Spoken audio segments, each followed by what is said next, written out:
Good morning. Okay. So, this is my question also. Just look at those photos posted. So, what can you say about the pictures?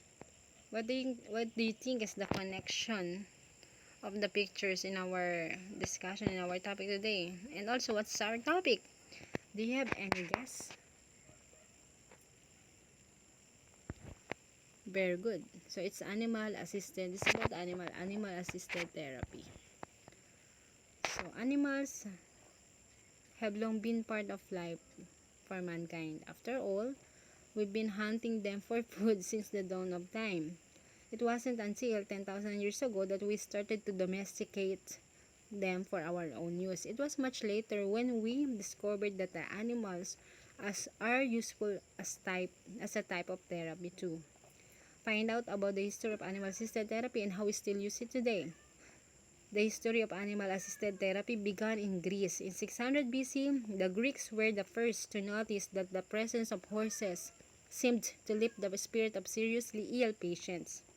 There aren't many other mentions of animal-assisted therapy after that until the 1600s. At this point, doctors again turned to horses to help improve the mental and physical health of their patients.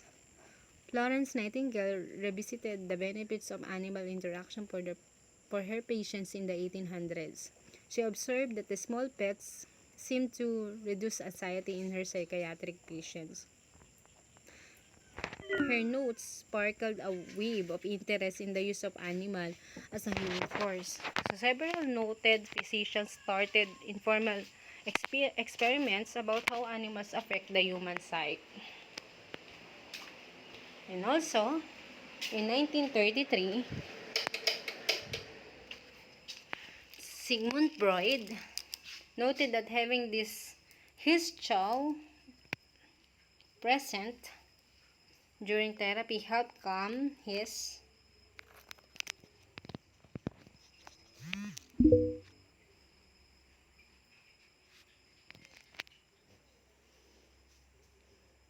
patients and help calm his patient. This sparked an upswing with regard to formal studies surrounding animal therapy. So we have the formal research into the benefits of animal-assisted therapy. During the 1960s, research involved animal therapy began in earnest. Dr. Boris Levinson was first out of the starting blocks. He noted noticeable changes in his patients when his dog was present in the therapy sessions too. Based sa kanilang mga observation, no? So may changes sa condition ng mga patients. Unfortunately, nobody took Dr. Levinson seriously. That is, until Freud's death and the later publication of his early findings. Dr. Levinson published a book called Pet-Oriented Child Psychotherapy. This work sparked a renewed interest in the field. His next step was starting the animal-assisted therapy movement. This approach advocates the use of pets to provide a safe environment for patients of all ages. So the animal-assisted therapy takes off. In the year 1969, the North American Riding for the Handicapped Association came to light. This institution provides therapeutic riding lessons for disabled children and adults. Elaine Smith founded Therapy Dogs International, or the TDI, during 1976. This organization focuses on increasing the availability of therapy dogs for depression. And also, the Delta Foundation came about in 1977. It aimed to study the human-animal connection in more detail. In 1981, the first conference centered on this interspecies bond took place at the University of Pennsylvania. By the 1990s, animal-assisted therapy started to gain acceptance worldwide. This led to the establishment of International Association for Human-Animal Interaction Organization, and then the modern-day animal therapy tingnan natin. So today, the medical fraternity accepts animal-assisted therapy as a valid field. It's widely used and an effective treatment for several mental and emotional issues. Therapists use cats, pigs, bird, and even dolphins in these therapies, but horses and dogs are most commonplace. So these are some of the most common types of animal assisted therapy used today. So, yan. So, when we say animal assisted therapy, AAT, goal-directed intervention whereby a trained animal is incorporated into the therapeutic process. So, kasama yung animal in the process, in the therapeutic process. Promoting the improvement of humans' physical, social, emotional, and cognitive functioning. AAT is a therapeutic tool that can be utilized in the counseling process. Ayan. And also, AAT can help children with anger issues to process their emotions. Most probably, kaya ganun. Kasi, especially, for example, dogs, no? Very domesticated animal. So, nakaka-tame din yan. And I watch some of the videos sa YouTube. May mga sakit na Tourette. For example, Tourette syndrome. Yung mga, halimbawa, yung nahihimatay, yung mga may, what do we call that? Yung mga may seizure. It's very understandable that they have their dogs or animals with them, with him or her. Kasi nga, trained din yung dogs, especially yung dogs na tinrain, nakakatulong talaga sa tao na may karamdaman. Ayan.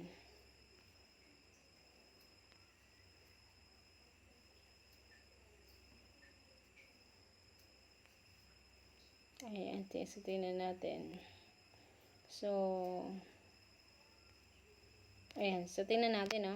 So, canine assisted therapy, just the same with animal assisted therapy.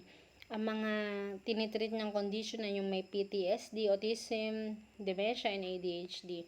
Dogs may also take part in classroom activities. They can help children develop creative skills. They can also encourage participation in group activities. Some dogs learn to work in canine assisted reading program. This involves helping children with learning disabilities practice reading in a non-judgmental environment. So, we have also horse therapy. Kung saan yung horse yung nagtitake part dun sa therapy. Ayan o. So, horseback riding. There's what we call therapeutic horseback riding. Good for developing muscle tone, coordination, confidence. It mainly used for patients with impaired mobility. Hypotherapy use a horse as a typically occupational therapy. Here's the focus is on addressing cognitive, social, psychological, behavioral, and physical problems. While equine-assisted psychotherapy involves using horses to help people with mental health issues. So, nakakatulong talaga. So, how can animal-assisted therapy help? The AAT or the animal-assisted therapy takes place in school, prisons, nursing homes, and private facilities. Its primary purpose is to educate and involve people with various conditions. Ayan. Attention, the ADHD. In the year 2013, Sabrina Shock pioneered the use of dogs to help children with ADHD to gain focus. She found that therapy dogs engage these children. They also help them to join in less desirable activities. So in short, in its simplest form, this therapy uses animal interaction to reward desirable behavior. Often this, enough motivation to keep the children fully immersed in their task. She also noted the marked improvement in these children's social skills and self-esteem. So, tingnan natin sa PTSD or the post-traumatic stress disorder. The first type of therapy for PTSD occurred between 1944 and 1945 at Pauling Air Force Base. Here, convalescing soldiers got involved with caring for farm animals as part of their healing process. So, importante yun eh. You have your, parang, having this animal with you, beside you. Parang it's also build your sense of responsibility. It's also, I think for me, it will help you to gain your self-esteem. And also to fight, to fight loneliness, to become happy. So according to the study, recent studies have revealed that working with an animal creates a constant reminder that the threat is a thing of the past. Using this method, researchers noticed the post-traumatic stress disorder symptoms decrease in almost all participants. It's now accepted practice for people with PTSD to have therapy dog as their constant companion. ASD, or the Autism Spectrum Disorder. In the year 2011, during that year, researchers started paying attention to interaction between ASD sufferers and animals. They noticed a significant increase in pro-social behavior during this engagement. At the same time, researchers noticed a corresponding decrease in self-absorption. This may be due to the fact that dogs recognize antisocial cues. Due to this, they continue interacting with the child no matter how they respond. So, tingnan natin yung benefits ng assisted therapy.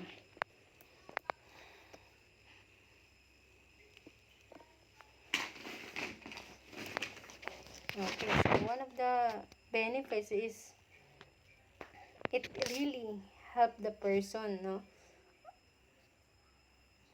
develop their physical, emotional, psychological, or even cognitive level, ma-develop, ma-address yung kanilang pangangailangan. Of course, with the help of with the animals. This is the benefits, improve mood and reduce feelings of depression kasi nga may kasama ka, even though animal siya, pero sometimes, we can feel, sabi natin, mas loyal pa sila, A decrease in the body stress responses, medyo na-release ang stress mo kasi nga, you feel that you are not alone. You are meron kang kapamilya in a sense. Increased feelings of safety in counseling for children and teens. Comforting presence leading to increased feeling of relaxation, reduction of blood pressure, stress, and anxiety. Support of expression for those struggling with standard talk therapies. Increased skills in emotion recognition. Increased skills in social interaction and motivation. Reduce feelings of aggression. Enhance self-esteem and self-worth. Improve communication within the therapeutic sessions, aiding outcomes and personal growth. Enhance rapport, the relationship between therapist and client, and improve engagement in therapy. Increase emotional regulation, self-awareness, and empathy. It really helps, Even at home, we have 3 dogs, we have 3 cats. Malaking bagay, Nagiging patient ka, nagiging responsible ka. You can feel na you are worth kasi nga without you, paano yung mga inaalagaan mo? Paano yung mga alaga mo? So, sometimes it really helps psychologically kasi if you feel that you are sick, pipilitin mo pa rin bumangon to feed them, to give what their needs.